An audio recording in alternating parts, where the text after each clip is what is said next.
Ito na mga idol, natapos na din ako sa paggawa ng kabinet. Napakanindot na ilang taon po no, nga ingon ani ako ang agi. So okay ka ilang taon no, labaw na kong mapintalan. Sus napakanindot gyud. So ingon ani ra namo ni pagtaon. Amo na ning gi aswat-aswat pero napakabugat po dai kaayo ning mananapan eh.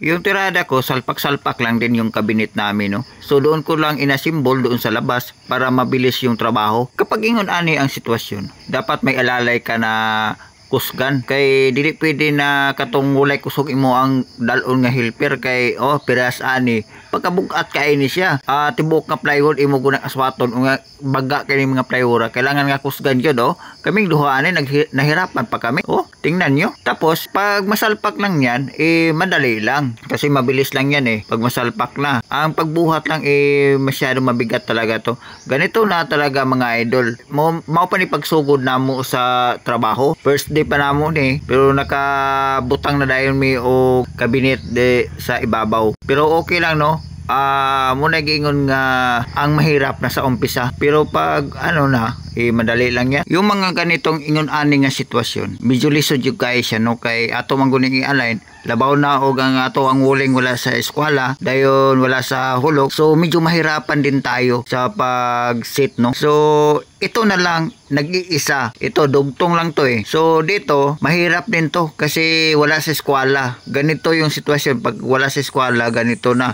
bawas ka talaga sa plywood mo para makuha mo yung eskwela. Kasi pag hindi mo makuha yung eskwela, mahirapan ka sa pagsit ng mga pinto. Naitindensi na mga nagka-diferensya na yung mga trabaho mo. Dapat makuha mo talaga yung eskwela. So, ganun ito na yung finish na nagawa ko. So, napaka-simple lang. Pero napakanindot po lang tao no.